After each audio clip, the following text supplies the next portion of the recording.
This U.S. Navy film tells the story of the Brownwater Navy, the Navy that fought in the rivers of the Mekong Delta fighting the Viet Cong.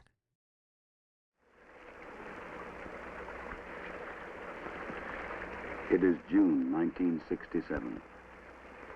The place is the South China Sea near the coast of Vietnam. The USS Harnett County has sailed 10,000 miles from the western shore of the United States and has arrived at the Co Chien River in the Mekong Delta. The war that lies ahead for these men will be on the rivers and rice paddies of this ancient land. For the next 12 months, they will launch patrol boats and armed helicopters against the enemy. They will search from the skies and patrol 1,000 miles of waterways to fight the Viet Cong. This is their story.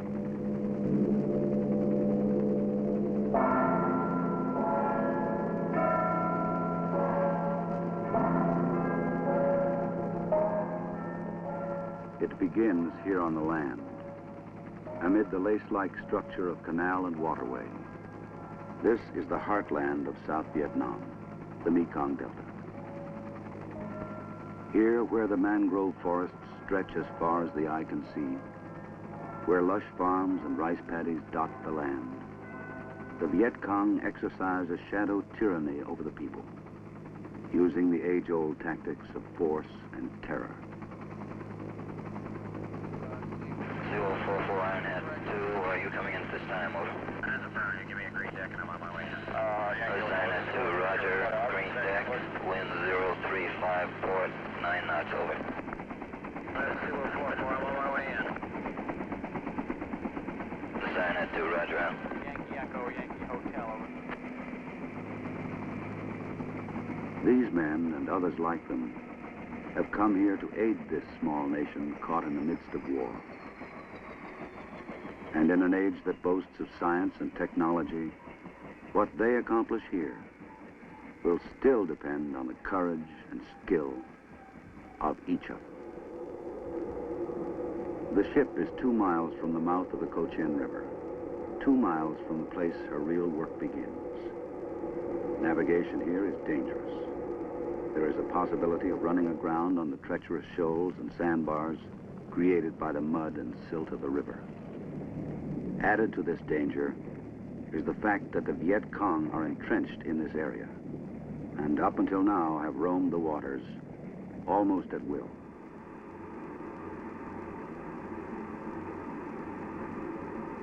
For the 278 men that comprise this ship, this is the last leg of a long journey. It is a lonely time. San Francisco and Seattle are far behind.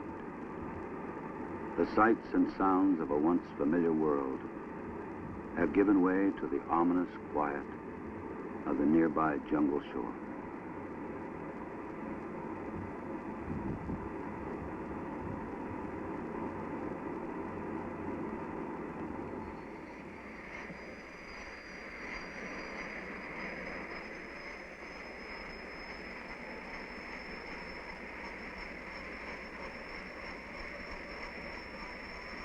The first patrols leave the ship at dawn, and the men fall into the routine that will govern their lives in the months to come. Words like patrol and reconnaissance, words that were once part of their training, here on the river become part of their lives.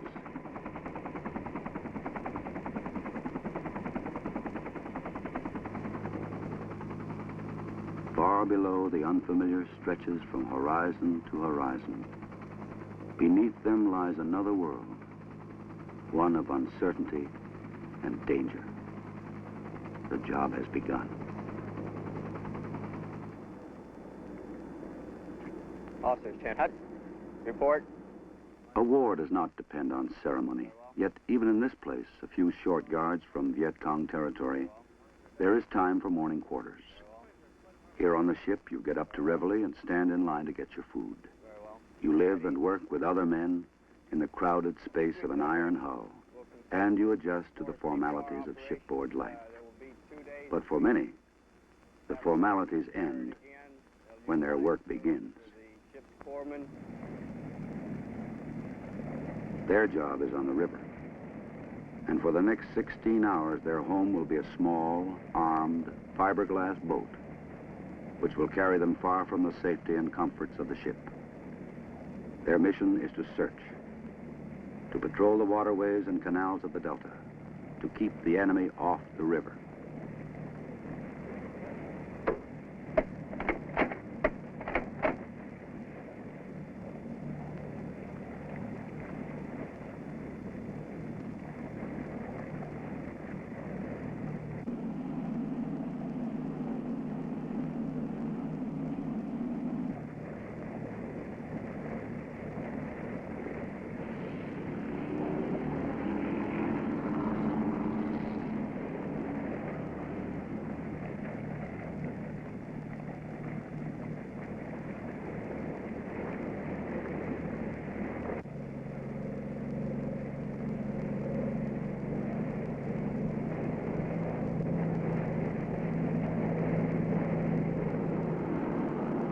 In the Mekong Delta, the river is the key to the land. To the Vietnamese who live here and use it every day, it is the heart of their existence. It nourishes their crops, provides a route to the marketplace, and sustains their families. These waters are the highways of commerce, and there are over 5,000 miles of natural and man-made canals that wander past cities, villages, and hamlets. But if these waters provide a way of life for the people, they also provide a means of transportation to their enemy.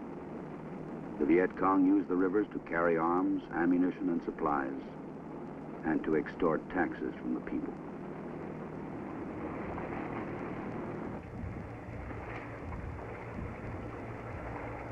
The Viet Cong have used innocent-looking sampans and even children to lure the patrol boats into ambush. And the men have learned from bitter experience that they cannot relax for a moment. A hidden hand grenade, a concealed rifle, these are the hallmark of the enemy and the stamp of guerrilla warfare. Until boats are thoroughly searched, everyone must be suspect.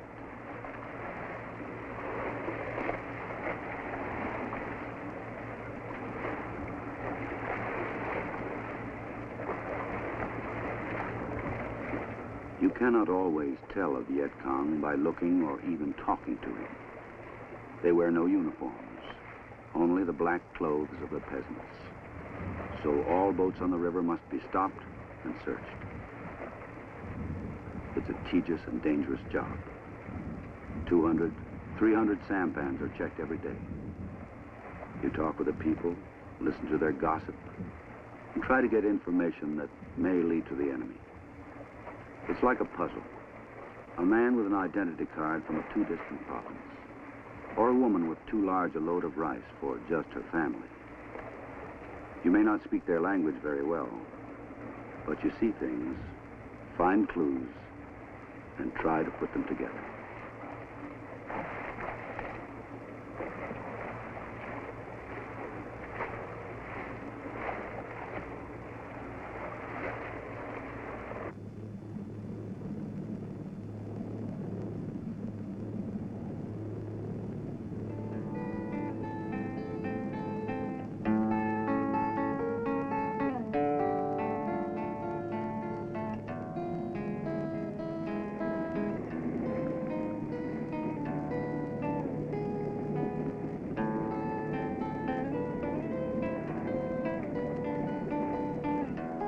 Out on patrol, you tell time by counting the hours since you left the ship.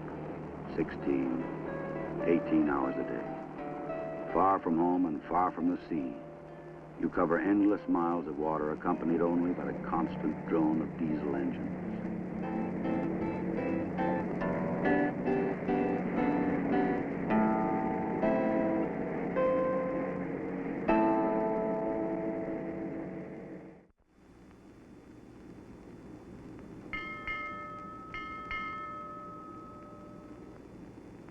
Far from the ports of call, the men labor at the task of keeping a ship fit and her weapons ready.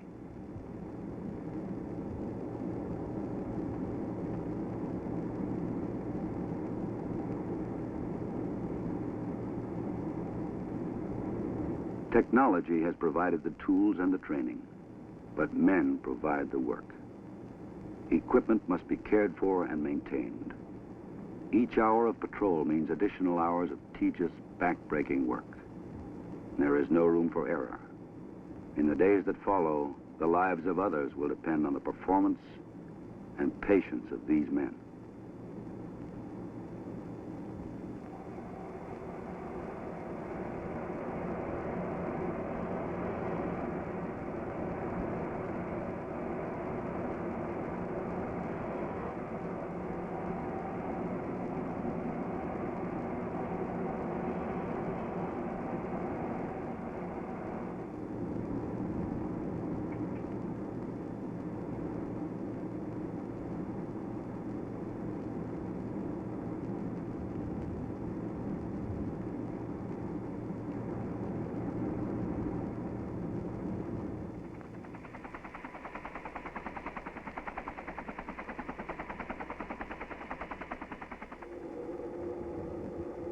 Away from the main deck, men pass their rare free time by playing cards, answering a long overdue letter,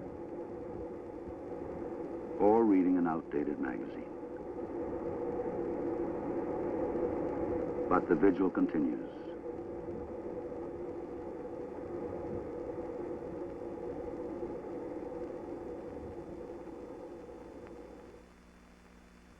A modern naval vessel is more than guns and bullets, steel and black oil.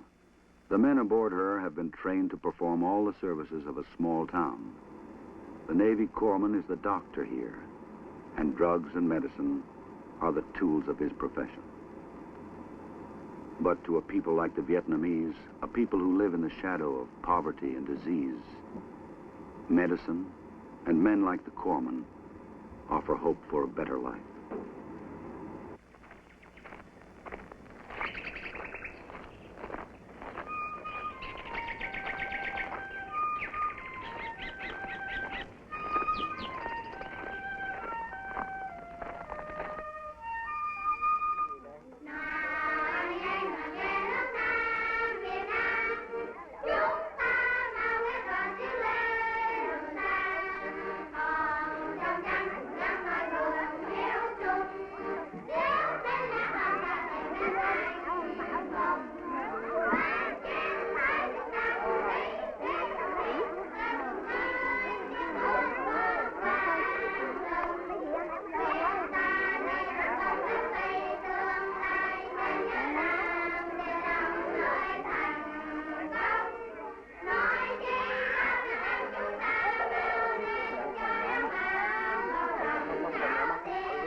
The men have come 30 miles to the village of Hung Mi on the Co Chien River.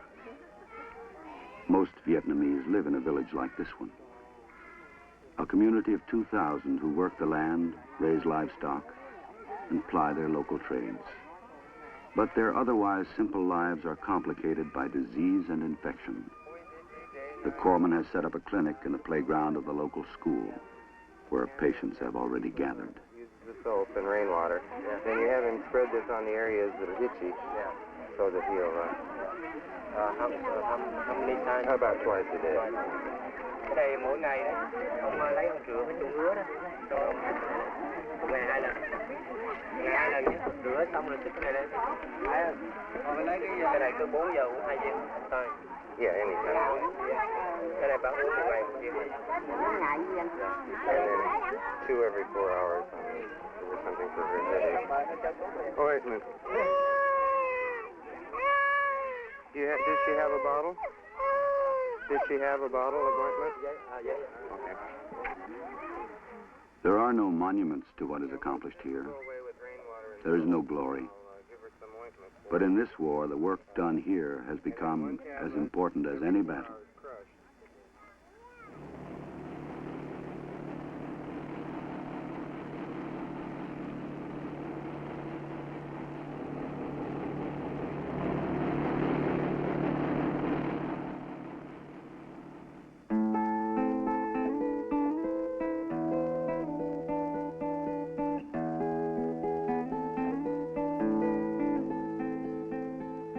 Days become weeks. Weeks give way to long months on the river. A new season comes to the Mekong Delta. Monsoons begin in the east, move westward, and cloak the land in torrential rains.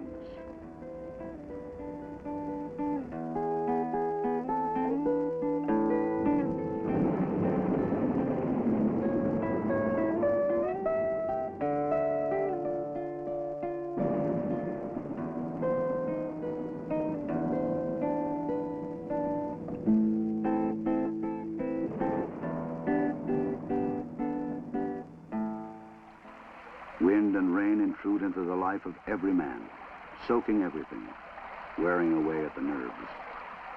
Pumps clog, motors fail, ammunition corrodes, and guns rust. For days, there is no pause, only the constant sound of rain against metal.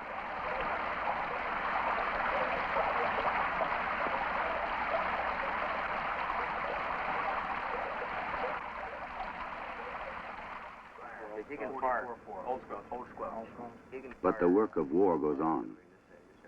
The enemy has used the rains to his advantage. 2 companies of Viet Cong have been discovered on the shores of the Ba Lai Canal, digging bunkers for an ambush. Within the next few A plan days is made. here, the Patrol boats will transit the canal and act as decoys to force an encounter with the enemy. The ship's helicopters will remain on board, fueled and armed, ready for action.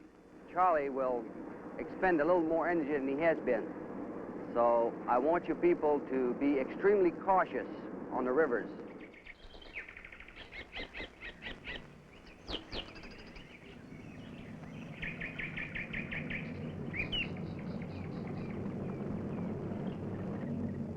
The risks of entering a narrow canal are great. These shallow zones of water are the haven of the Viet Cong.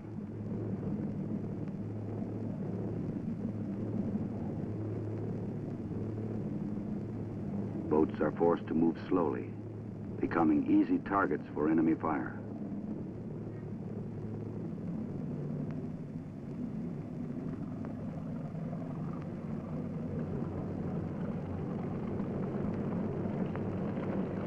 Unforeseen circumstances often dictate strategy.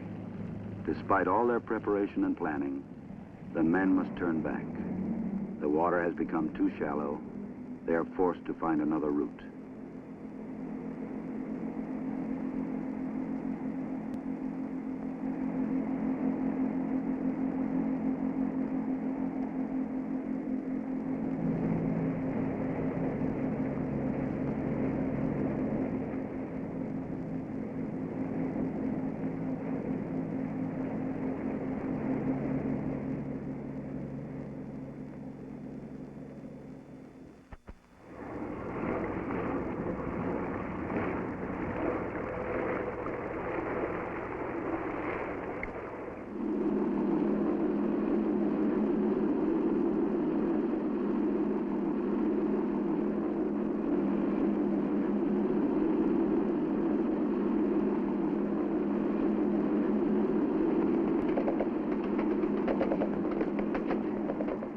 Turn port 180.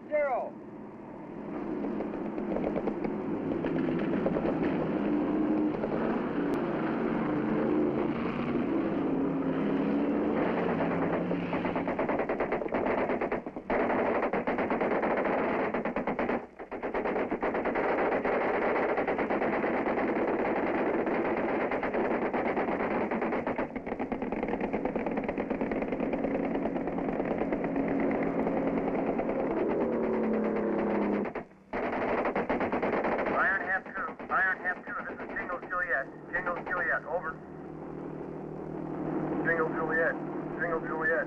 Iron Hat 2. Go ahead. Over. Iron Hat 2. Jingle Juliet. We're drawing fire from the beach. Coordinates X-ray Sierra 540210. Need the helos. Over.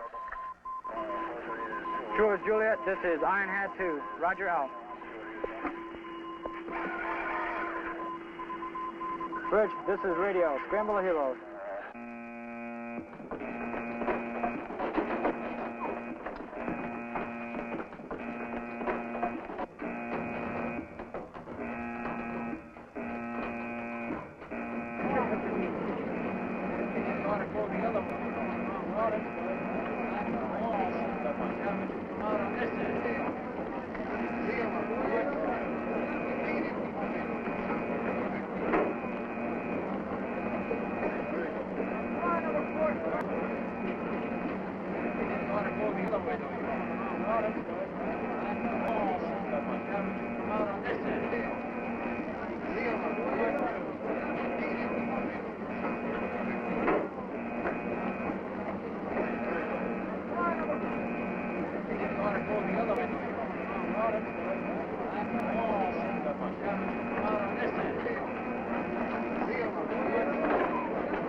Okay, Bill. Check the fuel boost pump. Are we clear? Coming hot.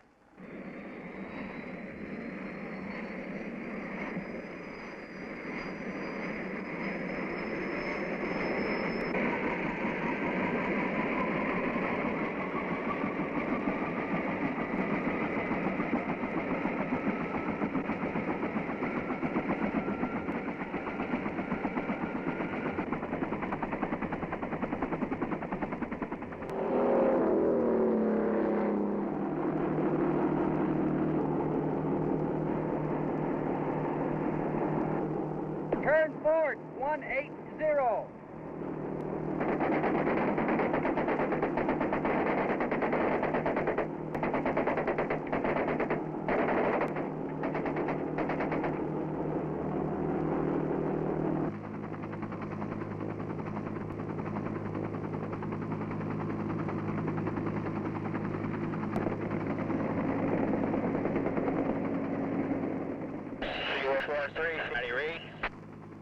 This is 4-3, reaching 5.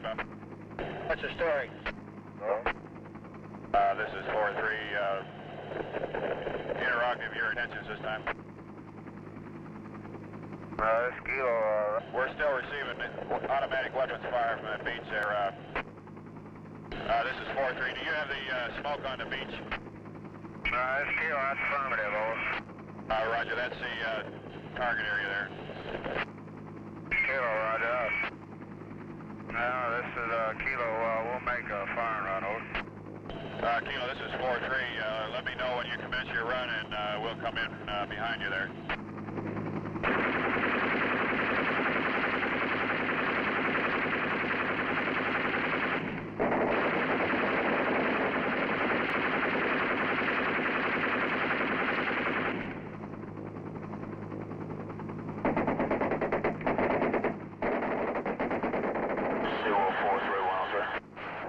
This is 4-3, go ahead.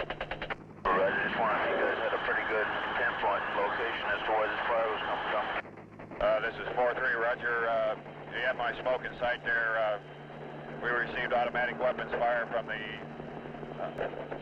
beach side and also from the tree line on either side of the smoke running from north to south. Over. Roger. Also, this is 4-3, be advised they have a 157 recoilless in there. Over.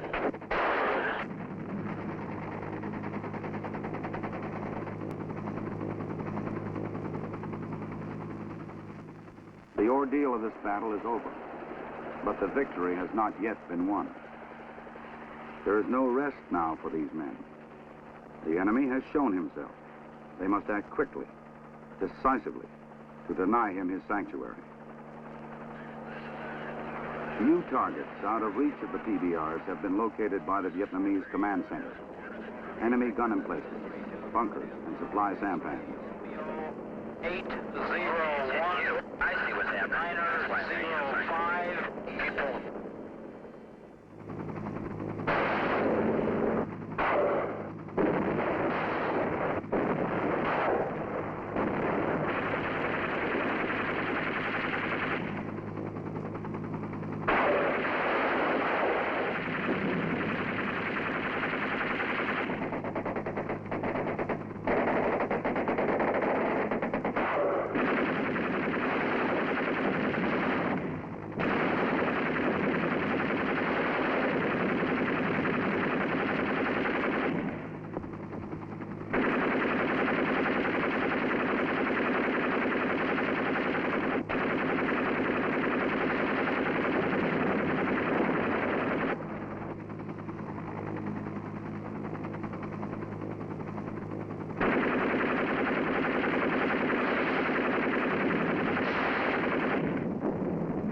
In this engagement, one of the helicopters was shot down by a sniper in a sampan. This is the price a few will pay in any war, the cost of involvement. And for the remainder of their tour in Vietnam, these men will pay this price time and again.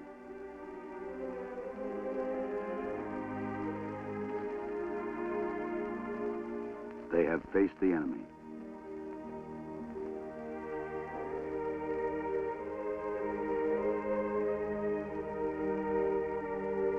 They have endured the ordeal of battle.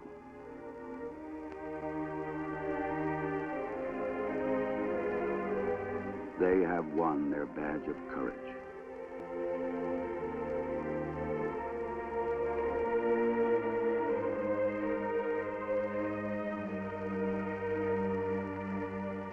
A wounded man comes in on a stretcher. Another call to battle.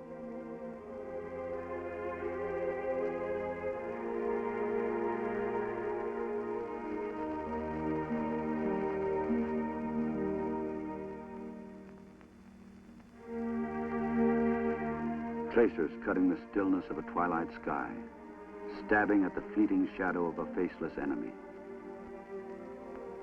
The smoke and flame of burning cordite, and the darkness of men at war.